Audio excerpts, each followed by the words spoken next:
Welcome to Pete and Hannah's Watch List. I'm your host, Pete Mitchell. I'm here with my great co-host, Hannah. Hello, people. Hannah, we're here today for What's Next, the show where we help you figure out what to watch next. On today's program, Wuthering Heights. Ooh. Crime 101. Wow. Boy. Yeah, boy. And whistle. Oop. Okay? That is what we're doing today. That's right. That's sure. 3 weeks. How was your weekend? Did you have a great Valentine's Day? Oh, yeah. We spent it watching a little movie I like to call When Harry Met Sally. We did. We went to the movies and watched a great Valentine's By the way, Day. brother and sister, we both just love the movie. Brother and sister. Brother and sister. Now, before we get the show started, I want to say that I thought I was going to have to do the show by myself today because Hannah has been very crook over the weekend, but she has come to save me because we don't need another male talking about Wuthering Heights. We just I'm going to weather through this storm. We don't need another 40-something-year-old male telling women that this movie sucks. We just don't. We just don't. Well, just just telling people. Yeah. We just don't. Okay. We have an interesting take. Let's begin with that movie, Wuthering Heights. Yes. In cinemas all around the world. Now, the elevator pitch. Emerald Fennell director of Promising Young Women and Saltburn, produced, stars Margot Robbie. That's right. We know what Margot Robbie's been in. Bye-bye. Yeah. Yeah, sure. And also stars Jacob Elordi. Recently in Frankenstein. Also, Frankenstein. Both Australians. Both Queenslanders. Both perfect. Also, Alison Oliver. Mm-hmm. Hong Chow. Yep.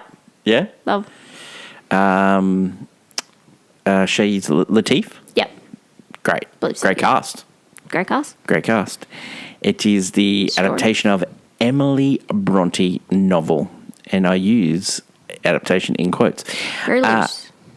It is about Heathcliff and Cathy, friends and companions through years, turn enemies into lovers, and in what a story that is from the 1860s. Wow, you struggled with that one.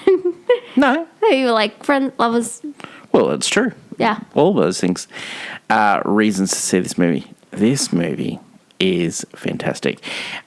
I want to talk about Emma Fennell, right?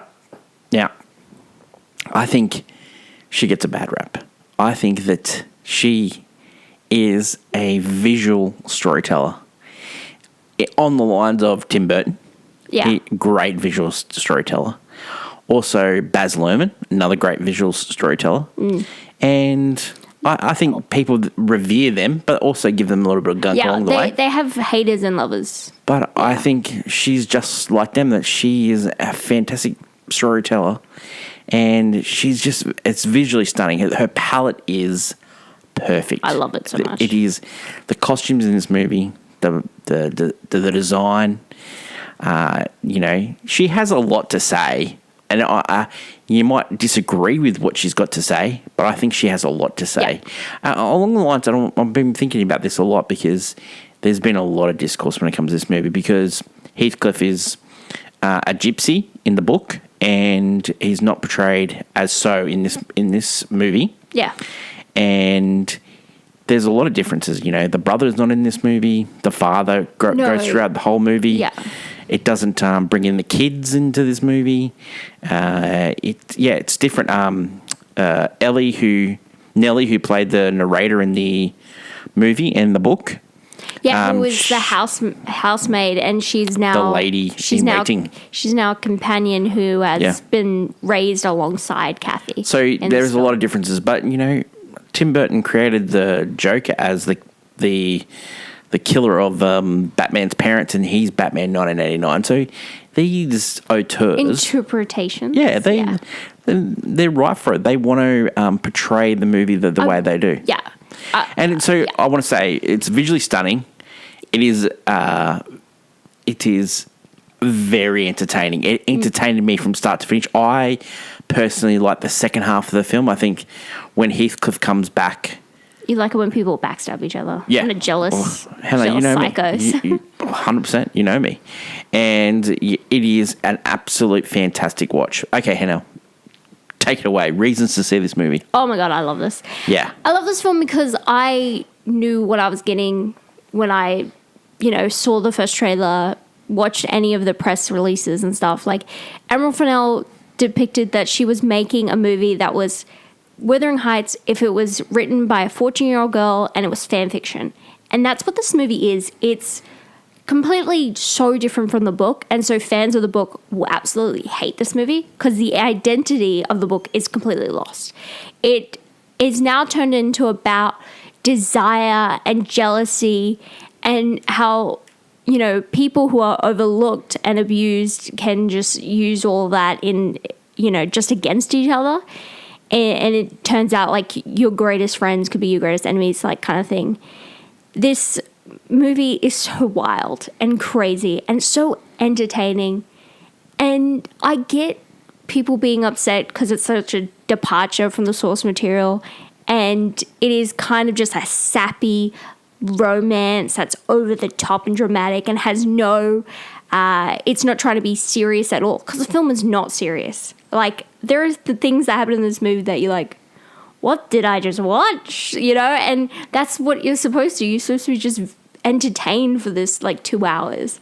And that's what happened. Like, Alison Oliver's performance in this movie is so good. Completely unhinged. Yep. I think, a lot of gunk has been given to the outfits are incredible, but people are like, it's not period accurate. I think that's intentional. A lot of the things Emerald Fennell does... You know what else is not period accurate? This whole book, this whole movie. Well, Odyssey's not going to be period accurate. Oh, no. But we're not going to talk about that. We're talking about this movie where everything feels intentional to make you go, this is not the book you know. Well, the fact this is completely different story. This is a dramatic romance, very akin to kind of modern dark romances. A lot of the time, recently, females, a lot of literature has been labeled just like smut when there's a little bit more to it. Yeah. But this is akin there's more to this.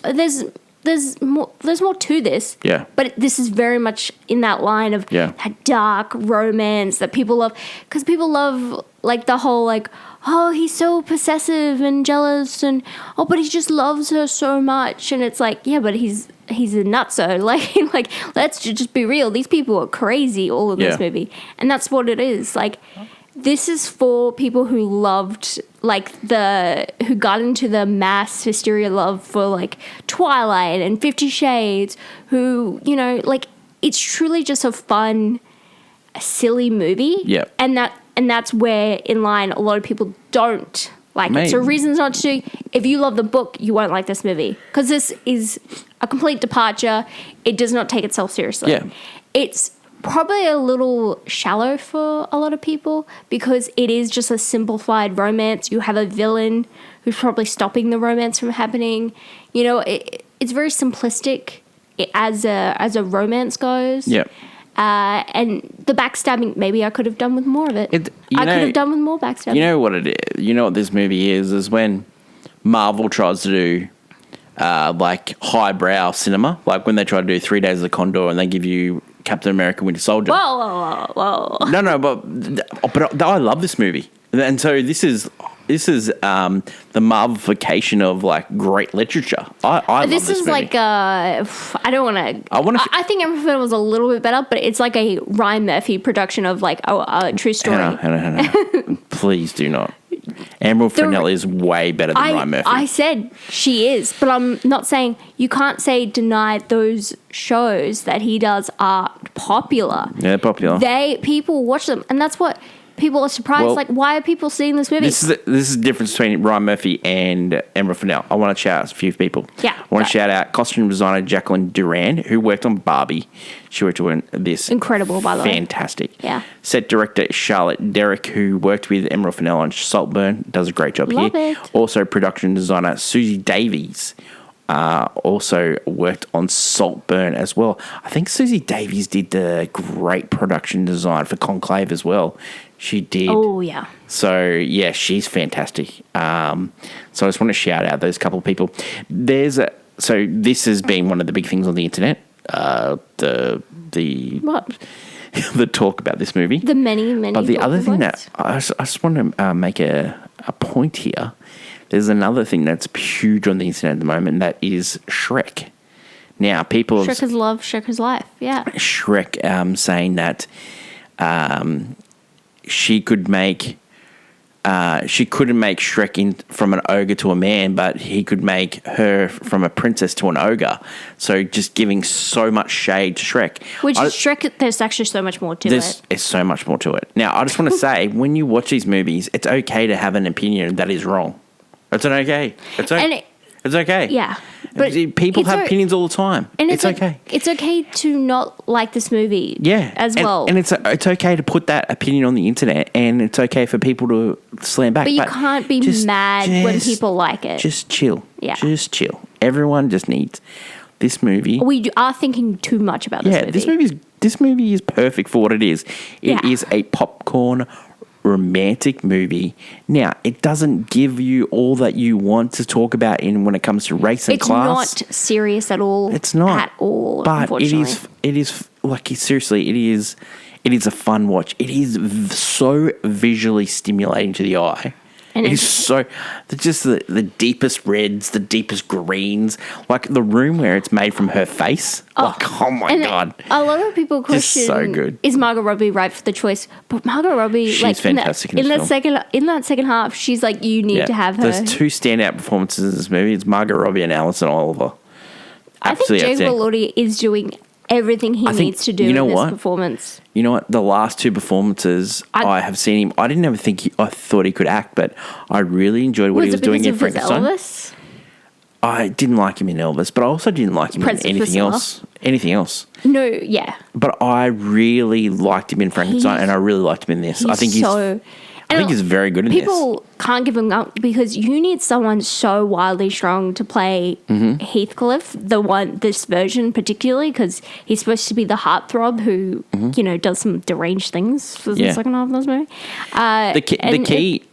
The key thing for these movies is both Kathy and Heathcliff do deranged things to each other and to others around them, but you still got to like them, and I think you like both of them.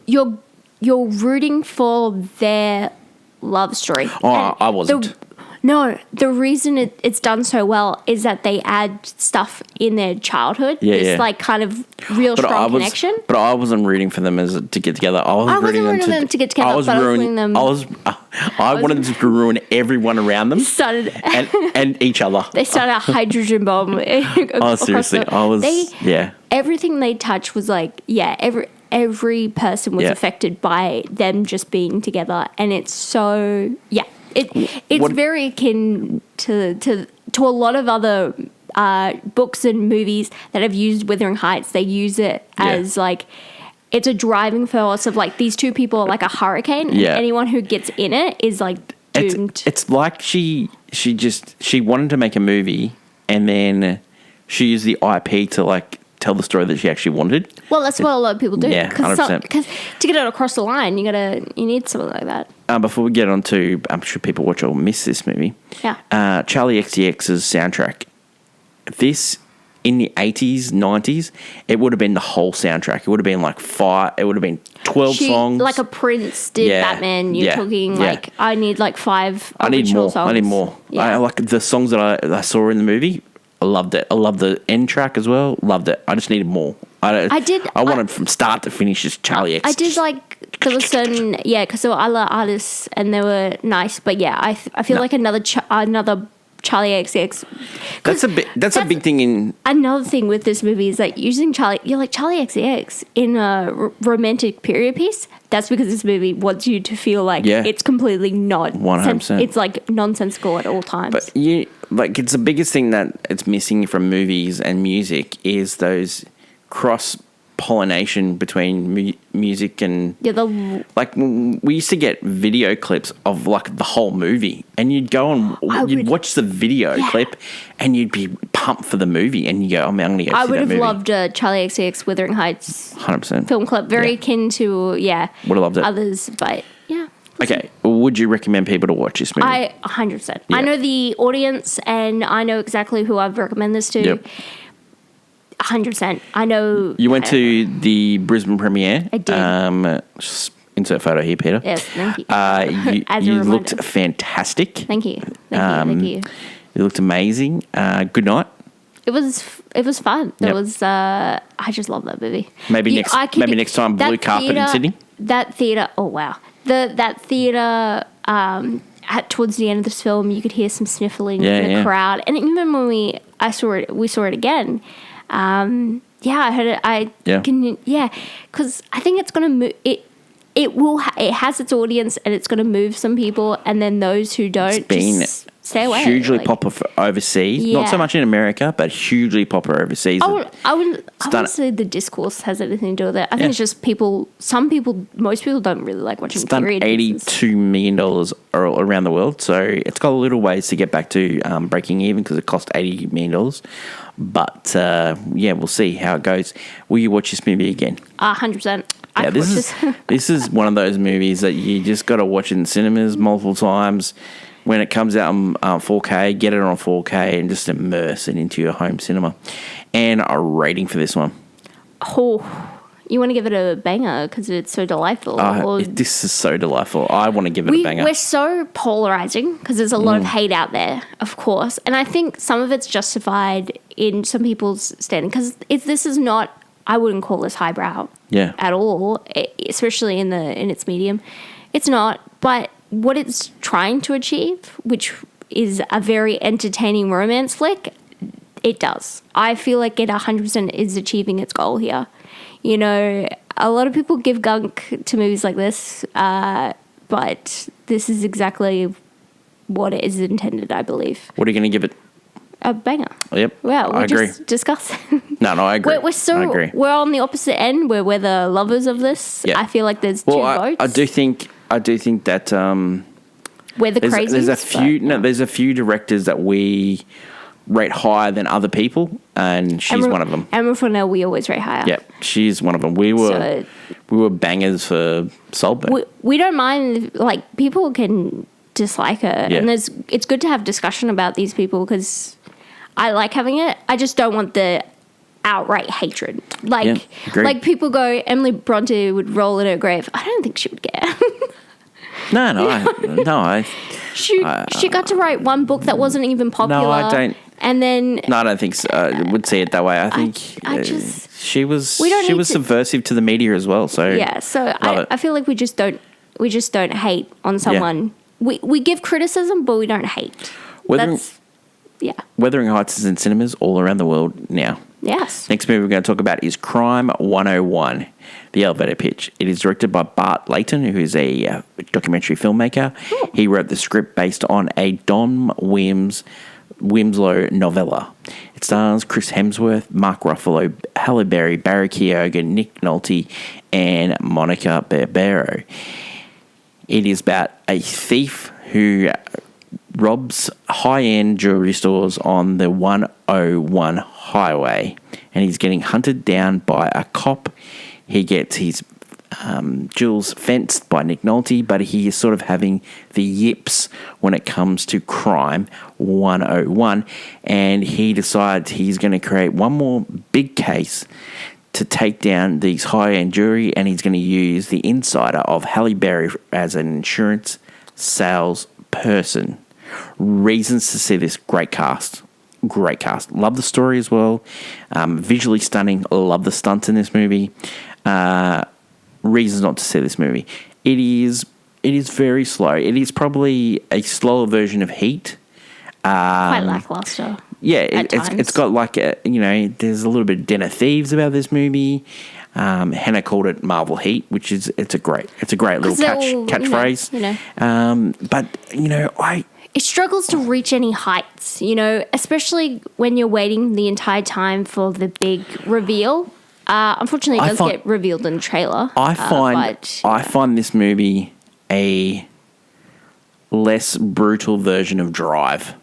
Yeah. Yeah, I really Drive do. Is so cool. Drive is noir cool. Yeah, it is noir this one's a little less cool. Yeah, and I did enjoy this movie. It's got a great cast. Mark Ruffalo is fantastic I wish Mark in this movie. Ruffalo was in the whole movie. He is so good in this movie. I would love just the story of him being a cop in this movie. The cop story, it's probably the best part of the movie, actually. It is probably the best part. Because Halle Berry, fantastic in this. You have the cops, which are kind of like the classic, they're trying to get their department to do all the, to meet their quotas. Yeah. And he's like, no, I think there's more to this case, blah, blah. 100%. So he's like, love that. Yeah, Halle Berry is kind of like manipulated in so many different ways, Hannah. Halle Berry's insurance salesperson who is getting passed over for promotions. Passed over for her age. And then I'm just like, Halle Berry does not look like a day. Fantastic. I would like to say there's some chemistry in this movie that is really good. The chemistry between Mark Ruffalo and Chris Hemsworth, always good. Chemistry between Mark Ruffalo and Harry Berry, loved it. And the chemistry between Chris Hemsworth and Monica Barbero could work, yeah. So good. But it's just... But Chris Hemsworth is playing an awkward character that doesn't really know how to talk to anyone, let alone women. And I don't think he portrays it well. No. And then I also don't think... Yeah, I think look is great, but not the... Chris Hemsworth's best when he's snapping necks, and there's none snapping necks in this movie. Oh, when he's just like abstraction. Yeah, he's trying to commit crimes without not committing any violence, and I just don't think that's Chris Hemsworth's role. Because he's so... You would think he's so brutal in his size and nature. I think the last time that I saw him in a movie like this is probably Black Hat. Yeah, that's what I was thinking too. Yeah, Michael Mann movie. Black Hat. Black Hat's better than this. Yeah. Black Hat. I love Black Hat. But yeah, I will say it's a bit of a letdown when your star players are just not as working as strong. And then even with the Mark Ruffalo and Hemsworth, when you finally get to see them together, which is spoiled in the trailer. Yeah. But it's not as impactful as you would hope. Like it's a good ending. Yeah. But it's just not as. But I want to say, I really want to say this. I'm grateful they had a swing. I'm grateful that they did this movie. I would love, a few of these movies every year. Like, just, and I know it's a huge budget, and I know it's going to fail, but this movie will be great on streaming. People are going to love it when it comes to streaming. Would you recommend people to watch this movie? I think it's a watch. I think it's a watch because we're definitely going to watch this movie again. I could say it's a watch because with this giant cast, great cast. Right? It's a great cast. So you need subtitles when Nick Nolte comes on screen. Oh yeah, you can't. Oh my god, I cannot understand that guy. But he's barely in it, so it doesn't matter. Yeah. He loves trouble though. He does love trouble. I'm definitely going to watch this movie again. Oh, I would 100% watch this movie again. See it again. Rating for this one, I think it's on played on my phone, and I think it's let down by Chris Hemsworth. I think if anyone else is in that role, I would like also a punchier script or punchier moments because the end bit is not as punchy as I'd I will say the bits with Barry Keoghan and Chris Hemsworth are pretty good, and I think the robbery at the start is really good. I think it missed one or two robberies, and I think it needed a few more. Yeah, less talking, more action. Yeah. Crime 101 is in cinemas everywhere. Check your local listings for Cinema Times. The next movie we're going to talk about is Whistle. Now, Whistle. I went and saw this by myself because Hannah is a scaredy cat. Big scaredy cat. Yeah, of course. And you know what? I take bullets for the team. And that's what I do, Hannah's taking a bullet today by being with the audience when she's sick. She's just one of those people. She just gives. Yeah, I gives, but I don't give when it gets to the whole hoodoo voodoo kind of death is coming for me. Nope, that's a little too close. Okay, it's a little too. I'll give you the elevator pitch for this movie. This movie is directed by Corin Hardy, who gave us The Nun. I don't need to say anything else. Yeah, no, thank you. Yeah, and also Owen Hedgerton, who gave us movies such as Bloodfest and Mercy Black. Okay, cool. Yeah, that's what we're talking about here. It also stars Daphne Keane and also Sophie Nels. Now, Daphne Keane was in Logan, and also... Deadpool Wolverine, but The Star Wars one where she played the Acolyte. She was in the Acolyte, wasn't she? The Acolyte? I think she was. Or the other one, the newer one. The new... No, she was in the Acolyte. I was right. The Acolyte. Something else. She was in Yellow Jackets. Oh, yes. Yeah. The Yellow Pitch continued. A group of students find this whistle, this like ancient artifact with a whistle on it, and then they blow it and it makes a sound. But they think it summons death. But actually, they think it summons the dead, but actually summons death itself and brings their early death, their death forward to now. So it's a mixture of Final Destination, also like those tchotchke movies, like those movies. Ouija board kind of like yeah. And it has some gnarly deaths like Final Destination in this movie. Also has a love story in this movie, but it's one of those movies where you go through the whole movie and then you get to the end and then it just rubs out all what you've seen. And so that's sort of the letdown. So that's the reasons not to see this. The reason to see this, as I said, it's got some gnarly sort of deaths here. Is it a compelling enough story to pull you through? It is. It is. Like, I didn't check my phone. I've been really good with that, by the way. I was really good with this. So it didn't. There was a couple of jump scares. There was a few people in the cinema that were sort of wrecking it for the whole audience. But it was one of those movies where